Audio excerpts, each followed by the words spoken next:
じゃん、レッツゴー。いい天気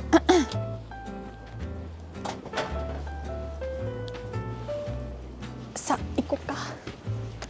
でも地図教えてもらったけどひたすらまっすぐとのことでした。ひたすらまっすぐ行ってみましょう。 J が見えたらそこでもう一回地図を見ればいいか。よし、いい天気じゃ。はい、道を渡ります。あ、やばいやばいやばいオッケー。風が強すぎて前髪が意味ないね。中学生以来初めて前髪を作ったから風が強い日の前髪の崩れとか全然ずっと気にせずに済んだけど、久しぶりに前髪を作ったらまあ前髪を気にしますね。右側歩いた方がいいのかな。右側通行ですからね。目が生まれてからずっと右側通行で習ってきたけど、小学校とかもうはい右側通行で歩きましょうって言ってたけど、なんか都会に行った途端に左側通行ばっかりになって変なのまあいっか。風の音も入ってそう前をね2人の女性が歩いてて追いついちゃうと気まずいなカメラ持ってるからめっちゃ見られる。あー綺麗なお花。なんてお花だろ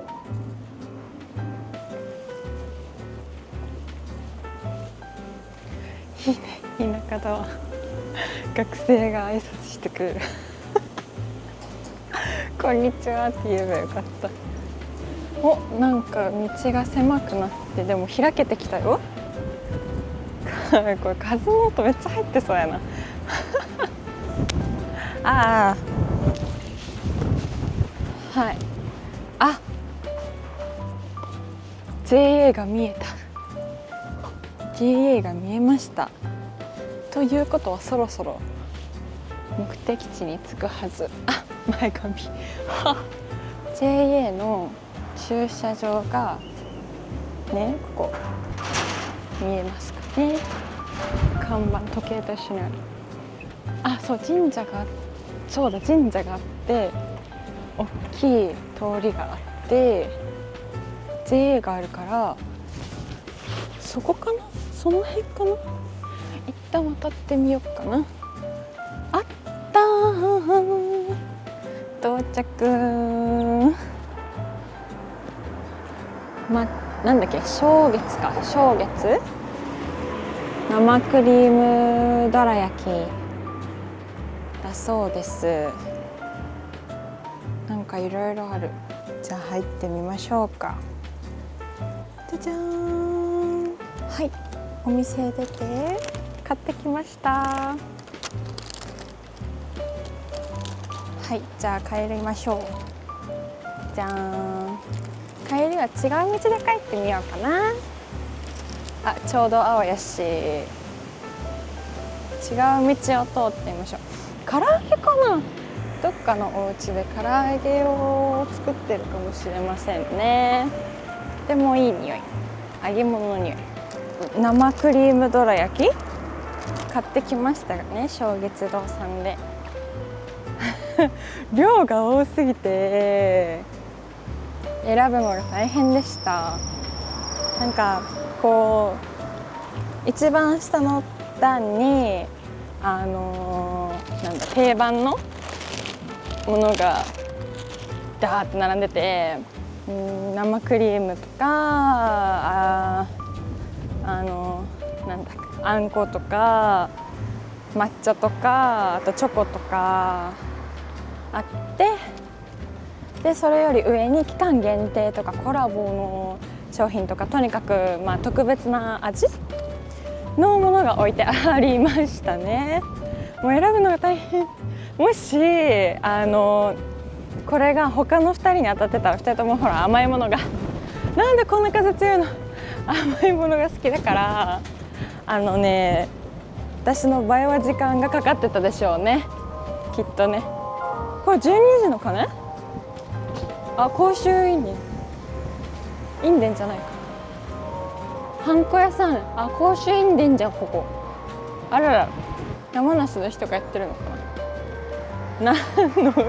何の歌だこれは。12時かで、なんだっけ、そう、味が多すぎて他の2人が行ってたら多分倍時間がかかってましたし、多分なんか峰が食べれるものが峰って言ってたいいのか私が食べれるのがあんまりないので、甘いものが苦手なんですよ、私実は。こう見えて甘いものが苦手っていうか、なんだろう、ちっちゃい時は本当に全く食べれなかったんですけど、20何年も生きてるとね、甘いものを欲してしまうような辛いこともいろいろあるので、そのおかげで甘いものもある程度は食べれるようになったんですけどね、付き合い程度には。だけどまだこう好き嫌いが、甘いものに関しては本当に好き嫌いっていうか、もう食べれる食べれないの基準が本当にいろいろあってめんどくさいので、自分で食べれるものを選べたのは良かったかなと思います。楽しみ。私が食べれるのは、食べれるっていうか食べたい、食べれるものとして買ったのはメープル味と、何買ったっけ、メープル味と、自分より何か買ってきましたね。何買ったの？メープルは覚えてるけど何買ったの？シール剥がしちゃった。なんだっけ、そう、シナモンアップル、そう、シナモンアップルクレープも食べたけどシナモンアップルを買ってきましたね。で、ももかにはぜひほうじ茶クリームのやつを、ももかに狙いを定めてほうじ茶は買ってきました。あとはいちごもあったので、いちごも食べれるかな、みんな。絶対食べれないのはあんこのやつ、あと生クリームだけのやつ。でも多分生クリームだらけっていうくらいだから全部に生クリーム入ってるんだろうな。生クリームあんま食べ過ぎるとね、お腹壊しちゃうから、ほどほどにしないと。風強い。強い風に抗うのが大変だけど、歩いてて大変だけど、でも寒くはないかな。普通に上着もいらんくらいだな。はい、じゃあミッションクリア。ただいま。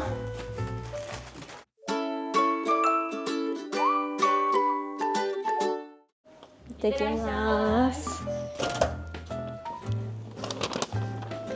めっちゃあったかい。さあ、買い物は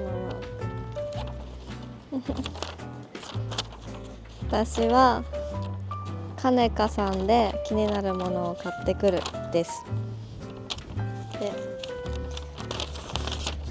本間が地図じゃない、そう、行き方を口頭で教えてくれて、メモしたやつを見ていきます。ノー iPhone です。怖いなめっちゃいい天気なんかおばあちゃんが鹿児島の指宿市の田舎の方でちょっと似てる怒られちゃうかな、こののどかな感じとか緑あるところが。でも指宿の方がもうちょっと平屋が多い気がする。さっきまでサザエさんのカルタをみんなでしててすっごい楽しかったみんな負けず嫌いだからすごい取れなかった時の悔しぶりが面白かったな。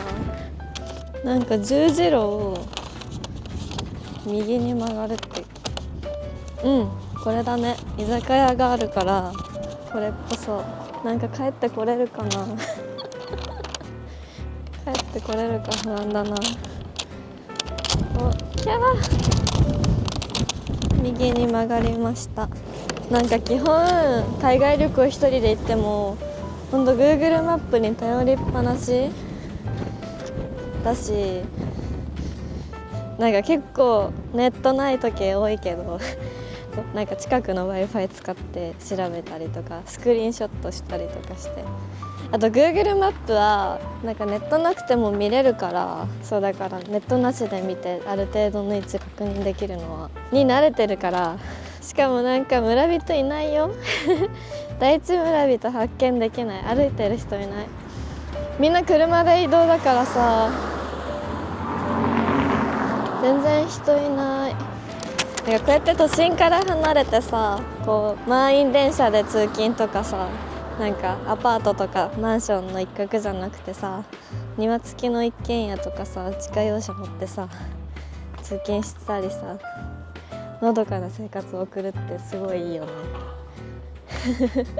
自分のライフプランがまだ分かんないところではあるけど、髪の毛をさ巻いたのにさ全部取ってかれるんだけど、今日寝坊したくせに髪巻いたから、まあでもそれでも10時間に合ってるからいいんだけどてかこれさ、みのりが言ってた道に来た気がする。 JA あるし合ってんのかなはーい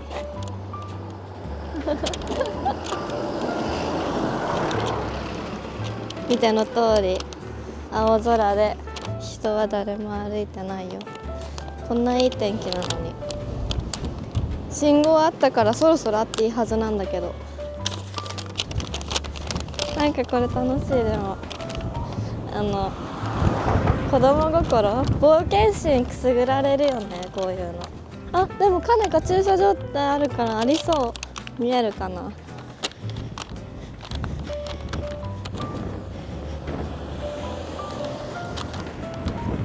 カネカカネカ。待って、閉まってるくない？閉まってるくない？嘘、閉まってるよ。遅すぎたかな、うちが来るの。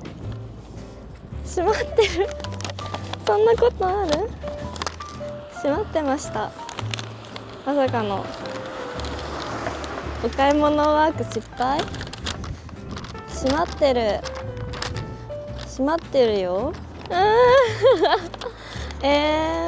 閉まってる。まあそんなこともあるよね。到着しました、金香さん。残念ながら閉まってました。定休日なのか営業時間外なのかわかんないけど閉まってました閉まってました。でも今日はいい天気。帰ります帰ります。まあそんな日もあるよね。まあでも多分さ、彩香とかがさいっぱい美味しいご飯買ってきただろうからさ閉まってました。帰ります。今日のお洋服紹介、これはユニベルシダド・デ・ナバラって書いてあって、ナバラ大学、スペイン語でそのスペインのナバラ大学に留学してた時に買ったやつ。かわいいよね、これ刺繍入ってて。ズボンはスペイン留学中に買った、スペインってザラ発祥の地なんだけど、ザラのデニムで、なんか基本あんま服欲しいってなんないんだけど、ブラックフライデーかなんかで安くなってたんだよね。だから買った。で、靴は見えてないかも。ピラの白スニーカーで、なんかピラって書いてあって、ハートピンクでね、ちょっとねワンポイントでハート書いてあって可愛くて、これはお父さんにクリスマスプレゼントでねラって買ってもらいました。で急に始まる紹介。このピアスはなんかピンクゴールドのパールが揺れてて、これは H&M で買いました。だいぶ前。なんかいろんなピアス入ってる。でその一部でもこれがね結構好きでよく使ってるなんだろう、あと今日のリップはリップモンスターって言われてて、そこそこ有名な、なんか落ちづらくて発色がいいリップ、風強いを塗ってる、ちょっとブラウン味があるやつですあカットされちゃうかも。何も買えなかった。でこれが今日のネイル、今日っていうか今回のネイルで、だから商店街ワークでも言ったけど、振り袖、来週の月曜日が卒業式だから、ちょっと袴に似合うようにこう金箔入ってたりとか、お花とか振り袖のね和柄をここにちょっと描いてもらってたりとかしてます。で私が大園桃香ですかっこ23歳、5月30日で24になります。マジさベビーフェイスすぎてさ、全然18とかでもいけそうでみんなに言われる。18はどうだろうね、持ってるかな。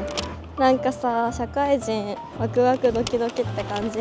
なんかみんな結構さ社会人嫌みたいな言うじゃん。でさ、まあもちろんさうち学生すっごい充実してたしさ、ほんとなんかさバイトボランティア授業ゼミみたいな感じでさ、もう毎日自分のやりたいことやれてたから、そうだからこそその日々がもう終わっちゃうのは寂しいんだよね。友達もさ会えなくなる子多いし。けどなんか就職先もさ、なんか自分でほら選んだ企業で、自分がここなら楽しめそうって思ってる企業だから楽しみではあるんだよね。なんか期待しすぎもほらなんかそのギャップでさちょっとあれしそうだけど、普通に楽しみではあるかな。でも漏れてるいい感じ。彩香とみのりは何を喋ったんでしょうか。でもなんか近くにさ中学校とかがあんのかな。なんか結構下校帰りみたいな、下校帰り、日本語違う、学校帰りが下校だよね。下校してる人いる。なんかセーラーとさ学ランってマジさいいよね。なんか学生って感じする。うち両方ともブレザーだったからさ、あんまそういうのなくてさ、第2ボタンとかねいいね。まあうちの高校はさブレザーだったから、ブレザーだったけど彼氏の第2ボタンはもらっといた全然心臓に近くないけど記念にもらっといた。でもどこにしまったか覚えてないまあそういうこともあるよね。多分うちが一番早いんじゃない、帰ってくんの。歩くの早いし、菜の花だ。うちのお姉ちゃん夏希って言うんだけど、菜の花の名に月、ムーンの月で夏希なんだけど、姉ちゃん4月生まれで、まあ春で春の花って菜の花だよねみたいな感じで菜の花の名を取って夏希、お父さんがつけた名前で、うちは桃に香るで桃香なんだけど、桃は桃の花って意味で、まあ、桃の花、まあ、多分3月なんだけど、まあそれでお父さんが、私5月生まれで、まあ春だから桃。でもなんか結構気に入ってる自分の名前。自分の名前と名字が気に入ってるかも。大園桃香ってなんかめっちゃ響きがいいよね。手ぶらで帰る。なんかコンビニでもあればなんかさ買って帰れるのに何もないから帰ろうね。だから卒業式に向けてずっと伸ばしてきてさ、最後短くしたの留学前だから2022年の7月ぐらいにバッサリねボブにして、でもずっと伸ばしててこんな感じ。まあ、ちょくちょくほら長さ揃えるために切ったりしたんだけど、だから卒業式終わったら、まあ髪さ日本社会は黒くしなきゃいけないから黒くするんだけど、どうしよっかな。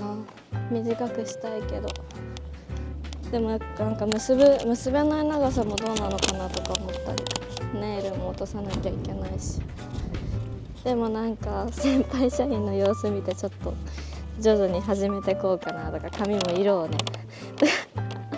なんて考えてるけど実際わかんない。さあそろそろ着きそうです。みんなでなんて言おう。なんか道に迷って行けなかったって言おうかな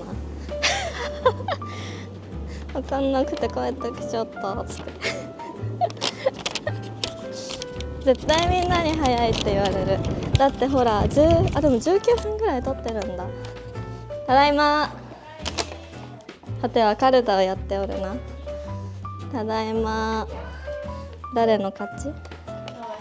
あら、井上さんはじめ。道わかんなくて帰ってきちゃった。マジで？っていうのは嘘で閉まってました。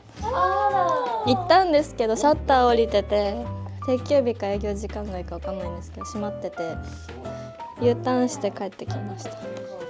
そんな感じで、はい、みんなおかえり。おかえり。映ってる。バイバイ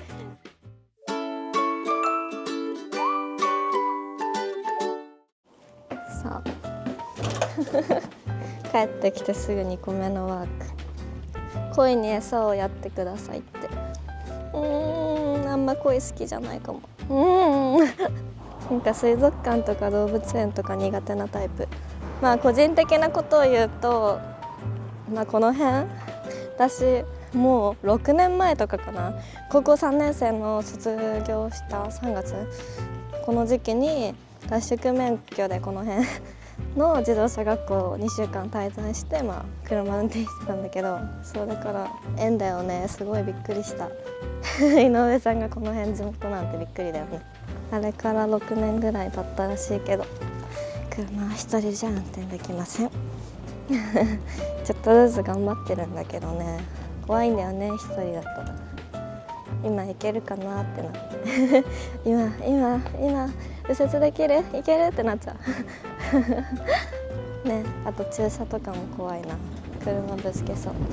そうメキシコに3週間ぐらい行ってたのかな。で、まあ、10日間ぐらいはワークアウェイって言って住み込みのボランティアをしてて、11歳の女の子が、まあ、シスターがいて、その子日本大好きでアニメ大好きだから日本語ちょっと教えてみたりとか、あと日本のご飯作ったりとか、一緒にアニメとか映画見たりしてて、と犬飼ってて4匹ぐらい飼ってたから、その散歩とかしてたんだけど、もうすごい楽しかったね。なんかホストマザーもめっちゃあったかくて、もう土日とかもずっと一緒に過ごして、なんかマーケット行ったりとか、お友達の誕生日パーティー参加したりとか、すごい楽しかったね。だからお別れの時お手紙くれて、最後挨拶しに行った時もホストマザーがさっきもうお別れ寂しくて泣いてたんだよとか言って、そう女の子がねすごい懐いてくれたみたいで。でもなんかいつか日本来たいって言ってくれてるから、また会える気がする。でその後はそうメキシコいろんなとこ行って、南の方とか、まあ、メキシコシティとかいろいろ回って2週間弱ぐらい旅行して帰ったんだよね。日本と全く違うからさ、大変なことも多かったけどすごい楽しかったし、論文みたいな卒論で書いたけど、なんか全部が好きだったな。天気もいいし、なんか人もやっぱさ、自他非分離じゃないけどすっごいあったかくてさ、うちスペイン語すごい喋れるわけじゃないけど、スペイン語喋れるとびっくりしてくれて、なんで喋れるの、どっから来たのみたいな、日本いいよね日本みたいな、楽しかったな。だから帰る時さ、ほんと楽しすぎてさ、帰りたくてなくてさ、ほんと泣いてた意味わかんない。ずっとまっすぐって言ってたけど合ってんのかなこれ。まあでもこうやってね、また行きたい帰りたいと思える場所があるのがいいよね。全然違うとこ来ちゃった。ここじゃん、あったよ。ちょっと道違った気がする。この小学校やってんのかな。まあでも今日でもいるはずだよね、平日だよね今日。池に着いた。どっから行けばいいんだろう池だけにみたいなだってね、鯉いるここ。とりあえずさ、開けたらいいのか。開けます。小学校の下校の時にはよく池の鯉を見てから帰った。特に真ん中のある噴水はよく池を覗いていた。確か何年生かの時に鯉に餌やりをする当番があったように思う。餌をあげると密集してきて餌の育てになるくらいたくさんの鯉がいた。今はどうかな。ちなみに近くは緑屋というおもちゃ屋さんがあった。今は建物に当時の面影を残す程度だけど、当時はものすごい人気でいろんな遊びが流行ったが、そのために緑屋は盛り上がった。神社の夏祭りの時に光る腕輪みたいなのを売っていて、とにかく盛り上がっていたな。僕も大抵のおもちゃはそこで買った。ドラクエ、花火、スケボー、カードだ、とにかくたくさんのおもちゃを買った。子供の集いの場所だったんだね。よかったら外観だけ見てきてね。ということで、とりあえずまあ鯉に餌をやりましょう。絶対さ、漢字読み方違うと思うんだよねマジ読めなすぎ。声いるかなわかんない。いなそうに見えるの私だけいなくない？これ巻いてさすぐ寄ってこないっていない説は濃厚だと思うの私だけ。どこにいるのかな恋さん。恋よ出てこいなんか私のワークって絶対こうなること多くない？あ、いたね、無理、でかい無理、でかいの無理、本当に無理。あげるよ。こんなんでいいかな。もうちょっと気持ち悪いな。待って、めっちゃ出てきた。見えるかなほら見て、めっちゃ出てきた、本当に無理、めっちゃ出てきた、もういいよね。恋に餌あげたってことでいいよね。本当に無理、めっちゃいる無理。赤いやつは可愛いけど他はちょっと無理。もう取れ高いいよね。絵描く。緑屋さんってどこだろう？近くにある。これか。これだね、緑屋さん。なんかうちもさ、わかんない、横浜だったけどすごい都会ってわけじゃないけど、なんかこういうなんか地域とのさつながりみたいな、そんななかったからさ、いいよねこっちの人って。そういうのいっぱいあって、なんか昨日もさ井上さんが近所でお世話になったとか言ってたじゃん。いいな、プラモデル。いきます、渡ります誰に言ってんのって感じ。緑屋手芸用品ボタン、缶ジューシー100円だって。安い。でも今小銭持ってないんだ。すごい。なんかシャッターじゃなくてカーテン閉まってる。これ描こっかな私。スケッチしてくださいだもんね。どっか座らせてください。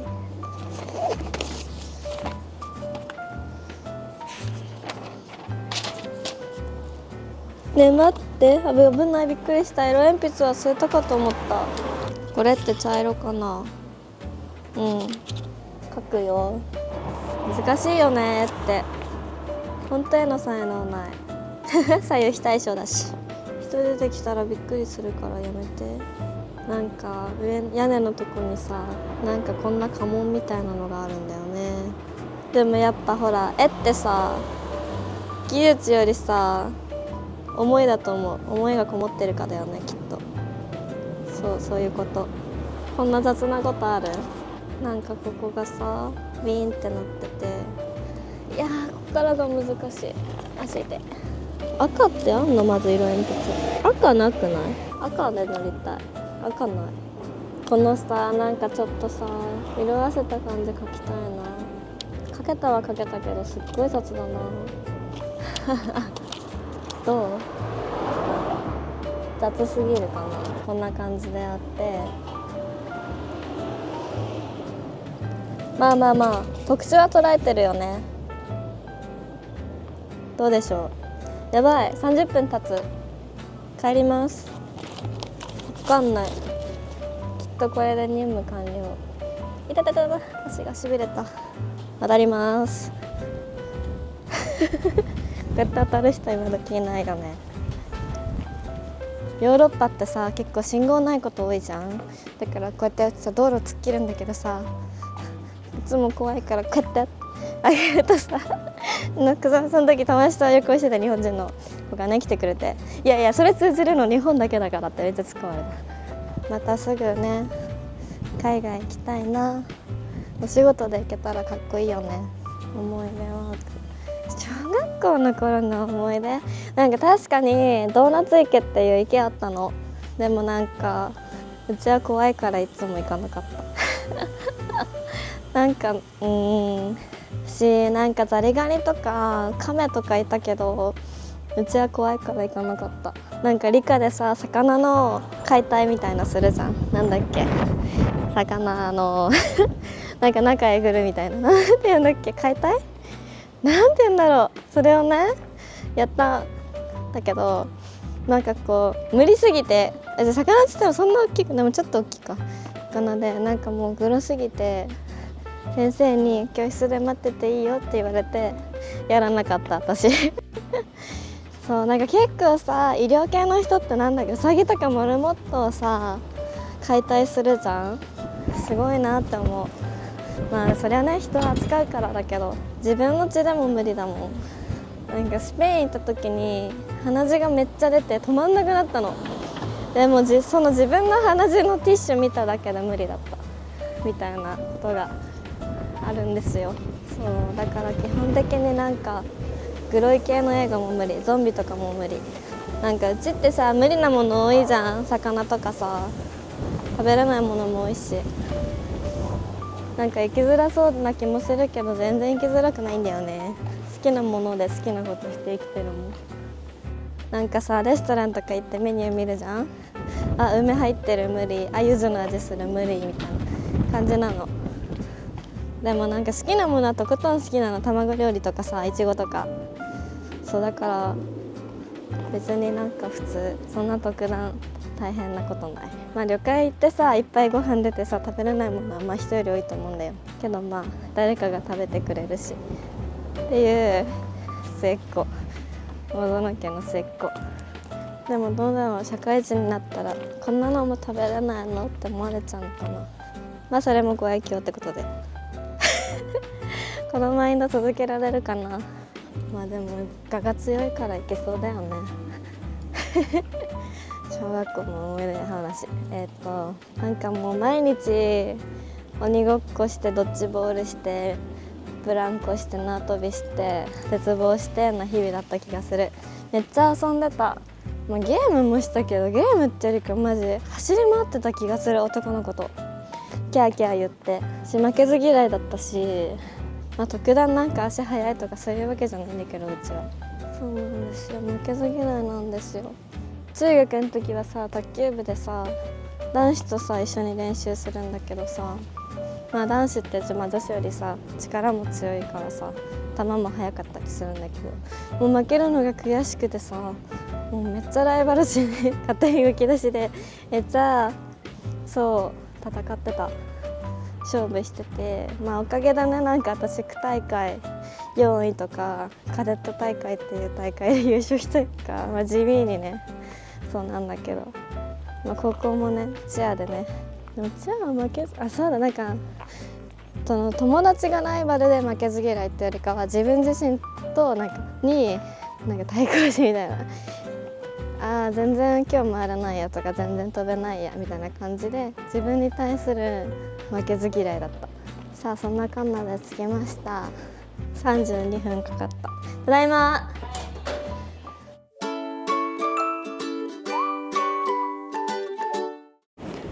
木型屋さんと前田さんのところに行きます。風が強いです。春だなっていう気温と気候だなっていう感じで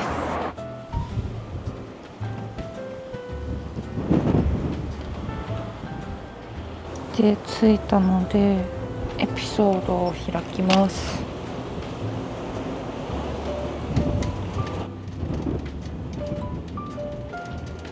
前田さんは僕が小さい頃に通っていた床屋さん。昔から前田さんと呼んでいた。とうの昔に床屋さんは終わってしまって、今は建物が面影を残す程度になっている。2年前くらいだったかな。前田さん今もいるのかなと思って入り口から中を覗いたら、たまたま中で前田さんが洗濯物を干していた。それは実におよそ35年ぶりの再会で、僕はとても嬉しかった。その時はデイサービスに行っていると言っていたので、年齢を重ねたことを感じたが、見た目は相変わらず変わっていなかったし、ハスキーな声もそのままで、僕はとても嬉しかった。その後もどうしているかなと思って何度か覗いたが、人の気配がしなかった。今はどうしているんだろうか。ちなみに隣にある木型屋は、僕が子供の頃におばちゃんが一人で居酒屋を切り盛りしていた。駄菓子が置いてあって、子供の頃はよく買いに行った。子供の時は近くに駄菓子屋さんがたくさんあったが、今は一つも残っていない。なるほど。じゃあそんな井上さんの、思い出の地でスケッチをしようと思います。近くをちゃんと見たい気がするので、ちょっとだけ中を。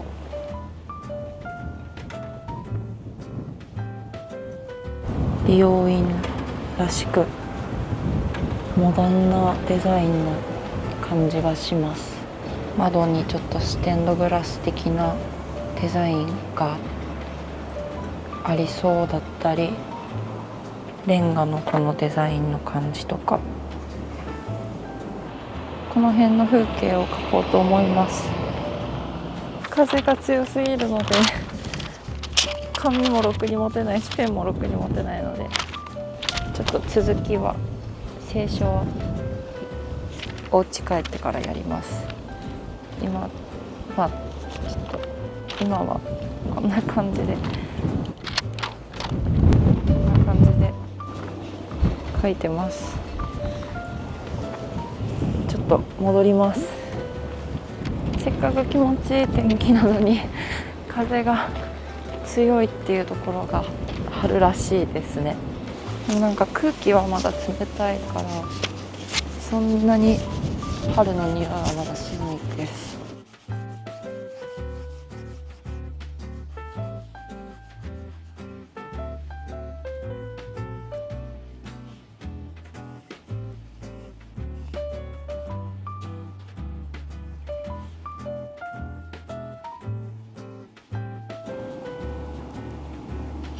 家の中を伺ってます。大人たちを伺ってます。青い帽子とかかぶりました。かぶってた。かぶってるんですか？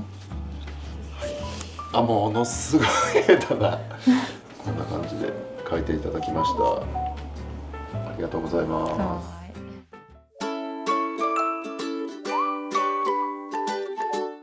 す。さあ、今回は思い出ワークですね。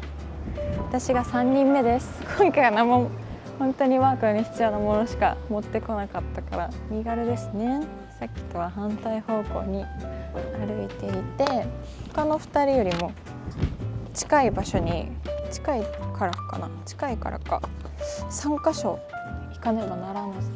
まず豆腐屋さんと保育園で足場っていう3カ所に行ってこいと。多分ここだね。多分ここがお豆腐屋さんで、寒い。見てみましょうか。ここが多分お豆腐屋さんで、こっちが小学校じゃない、保育園かな。保育園だった場所。ように飛ばされる思いますね。そう、こっちがお豆腐屋さんで、茶畑も広がってて、でもう一個足場までチェックしてから、開いてみようかな。足場はどこか、なんかネットがあって、ゴルフのネットがあって、その奥にある建物が足場らしいんだけど、足場とは何でしょう。足場屋さんなのかな。これかな、多分。足場って書いてある？書いてない。ここですね。足場はなんか看板らしきものとかもなく、これが言ってたネットのやつですね。エピソード。エピソードオープンします。エピソードカード。あやめ保育園はもう何も残っていない。雑草の生える土地だけ。でも僕の記憶の中にはちゃんとある。ありすぎて言葉にできずに困ってしまう。竹馬で遊んだこと、砂遊び、ブランコ、かけっこ、お化け屋敷体験、お遊戯、でかいやかんで出てきた温かい牛乳苦手だった。キャラクターの絵がついたアルミ製のお弁当箱に入った冷たくなった白いご飯。里見先生、よくしてもらった優しい先生。友達の秘密の遊びをしたこと。友達とかな。それからおかんが門のところに来ていたのを見た時に泣いたこともあったな。トイレの使い方がわからなかったのか、うんちを漏らしたこともあった。あらららら。保育園は家の近く、裏もあるのね。だったけど、家の近くだったけど、当時の僕にとっては命を懸けた壮絶な冒険だった。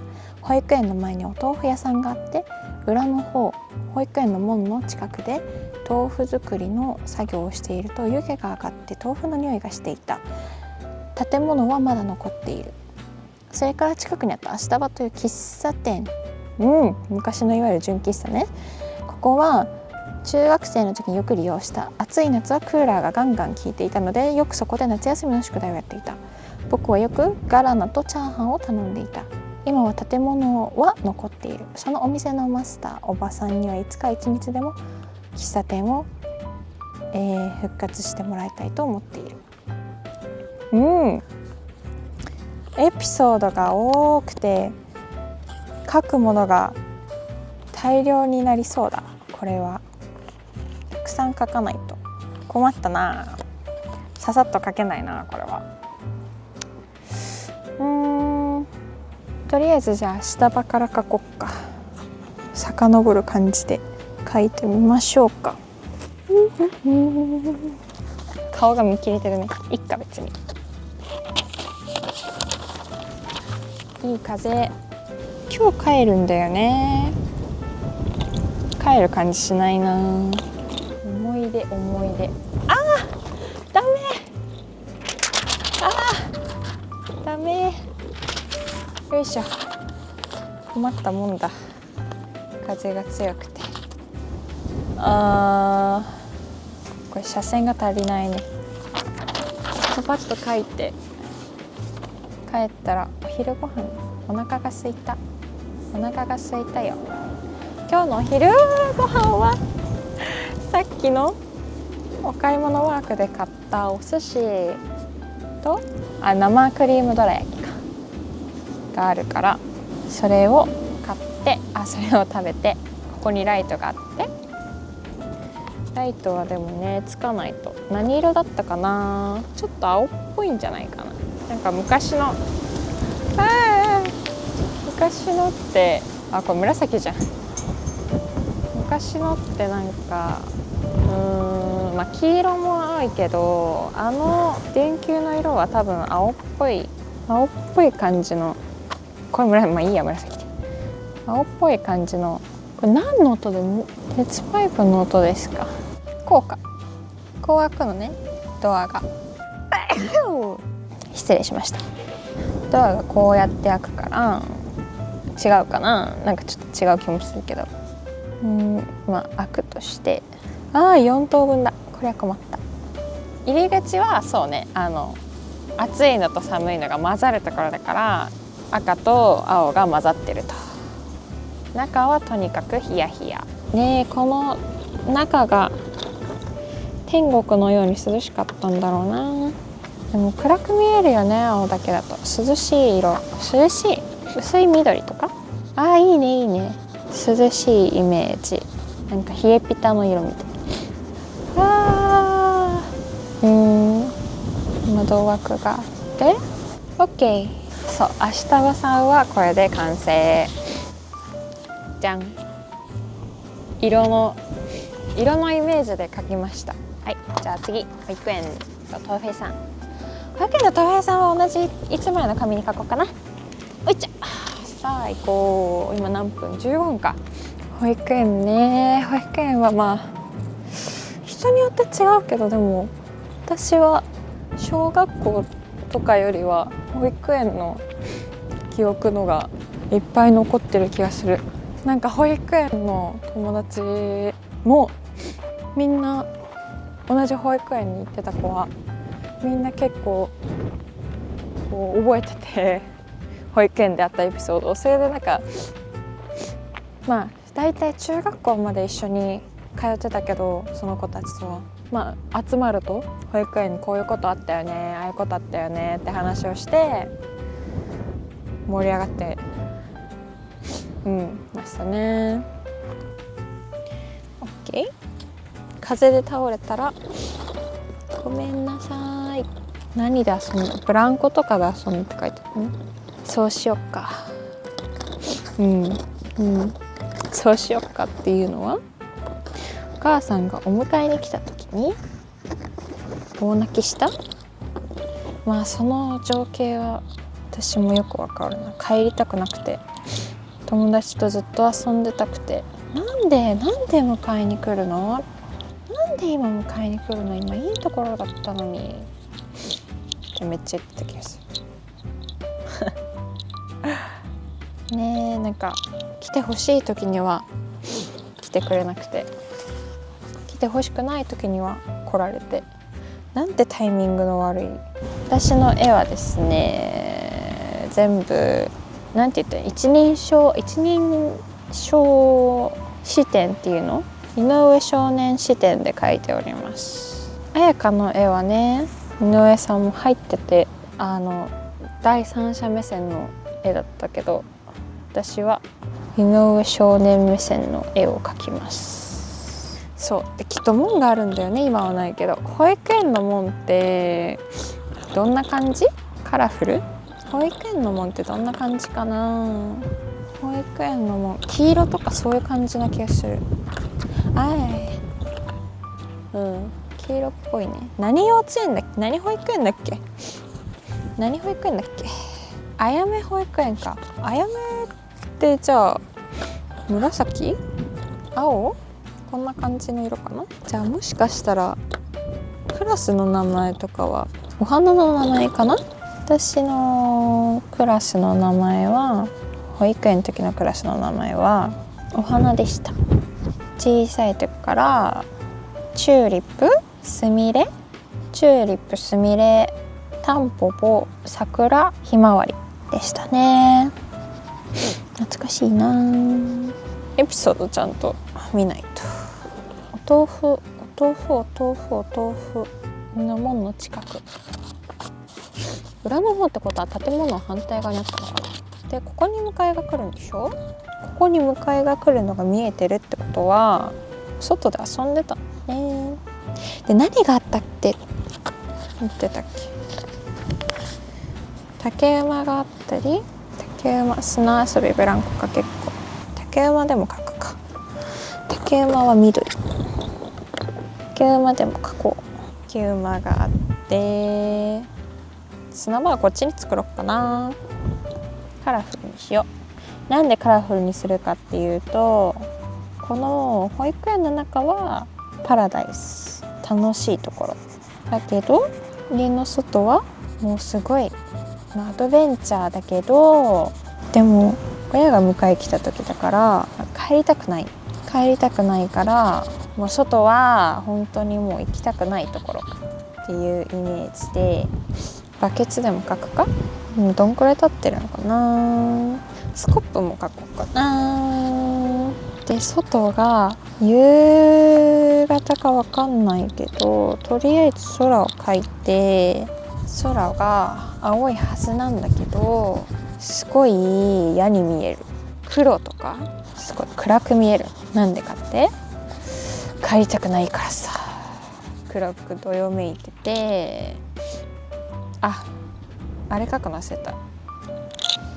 湯気。こっから湯気出るのかな。こっから出てるのかな。分かんない。どっから湯気が出るかも分からない。このタイプのものを見たことがないから。多分こんな感じで湯気が出るのかな。お豆腐のいい匂いがするんだけど、お豆腐のいい匂いがこの辺からするんだけど、ね、こうやってお豆腐のいい匂いがこうやってね、こうさーっとこっちの方から降りてくるんだけど、緑に塗っとこうかな。ちょっと白とだと負けちゃうからね。ここ入り口だから楽しいところの入り口でもあり出口でもあるから、両方混ぜないとね。めっちゃ印象。はい、できた。こんな感じ、色ですね。門があって、内側はすごい楽しい。でこっちからお豆腐の湯気が出て、匂いを色で表して、ここに人影がある。これがお母さんね。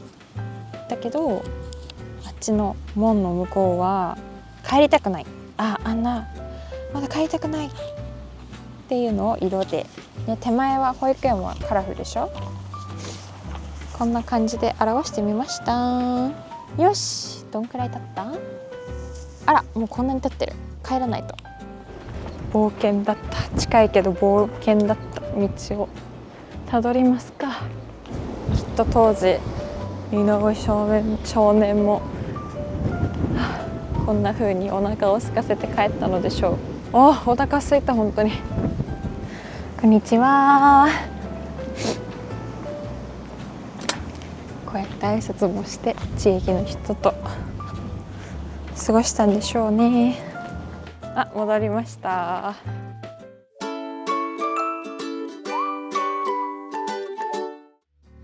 いただきます。いただきます。でもうちらさ駄菓子は気づかなかったじゃん、1回目で。だからやっぱ焦点当てるとこ違うだけでさ、見えないものあるんだなって。見えてるよね。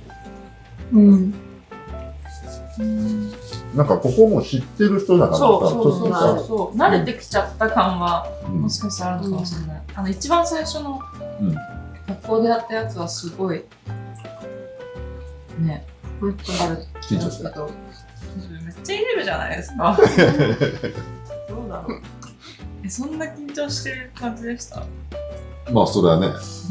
まあでも確かに本音、そのなんかあれどういう風に手を決めたんだっけ？じゃんけんじゃなくてくじ引きかな？くじ引きかな？くじで、なって井上さんとなっちゃったらどうしよう、何話そうかなとか思ってたら、井上さんになってどうしようかなみたいな感じのは本音を思った。あのワークは気が休まらなかったな、確かでも栗田だったけどなんか変な感じしたよ。ほんと栗田と差しで喋ることってあんまないじゃん。そうだからなんか不思議だった。いや照れくさいかも。緊張ってよりかなんか照れくさい。ね、最初の時はすごいこう手をつなぐことで強制的になんかこう距離感も縮まるし、見えない壁も越えていくから、それがすごい、その状態がまだ完全に作りきれてなかった時期だったから、それがこう作られたあのワークで手をつなぐことによってその雰囲気が作られたから、それは嬉しかった。その壁がなくなった状態がこのコロナベとできたっていうのが嬉しくて、そこからあとも普通に仲良くなってって一緒にゼミやってる中で仲良くなってったから、わざわざ手をつなぐ必要なくなった。けどあの時は確かにマスクしてたしね、だからなんかまだ人との距離感がある時代だったっていうのは。そうだ、私だって井上さんにマスク外してって言われたもん。覚えてた？いや俺も分かんなかったから顔。でも私それは全然結構そのちゃんとお世話になってるのに素顔を見せてなかった人にはよく言われてたし、私も気になってるから全然それを言われることには慣れてたし、全然じゃあはいみたいな感じだったけど、じゃあはいじゃないですか。こうなんかいやちょっとみたいな感じだけどなんかもうわかりましたみたいな感じでうなずいて、そうでしたっけ？そんなんだっけ？そんだけかいみたいな。いやでもあれ嬉しかったですよ。本当ですか？でもマスクしてたのはやっぱり壁作るよね。ちょっと大学でやったのと違うじゃない。あれと全然違って商店街ってもうお店と何かするみたいな、そこでみたいな感じだから、どうなのかね。どうでした？でもせっかく商店街っていう雰囲気を生かすのであれば、もっと商店街にいる人と絡むワーク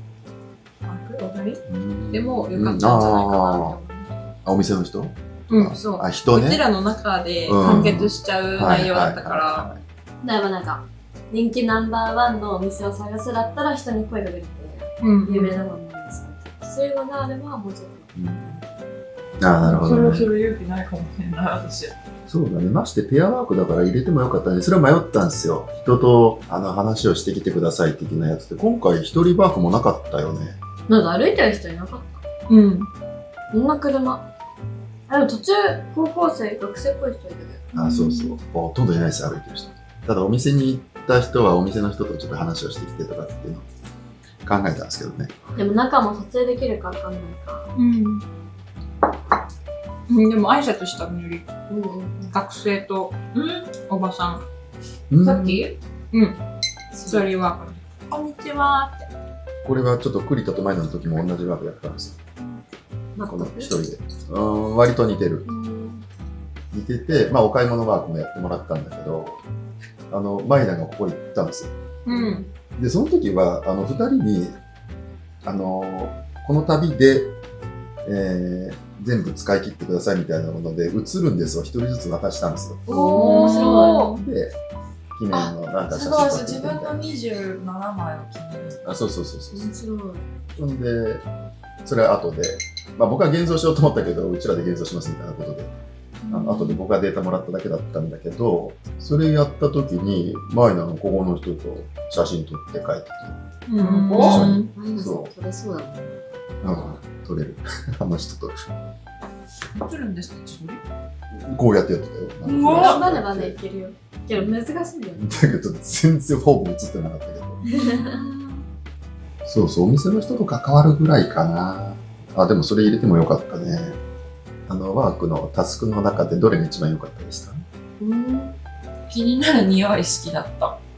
なんか匂いはずっと、あの時お腹空いてたのもあったりとか、あとは結構、匂い嗅ぐの私、街の匂い嗅ぐの好きで、食べ物の匂いがそうだし、全部食べ物の匂いだね。食べ物の匂いとか、多分嫌な人もいると思うんだけど、結構動物園の匂いとかも動物園来た感が好きだし、夕方住宅街歩いてる時に家からいい匂いするのを嗅ぎながら歩いて自分の家帰るのも好きだし、なんか多分海外行って何が一番寂しかったかって懐かしい匂いが嗅げなかったことがずっと結構悲しい寂しいってなってたから自分の中で匂いと結構記憶と結びつく系だから、そのワークは面白かった。なんか僕とやった時、ほら、食べ物じゃなかったじゃないですか。はい。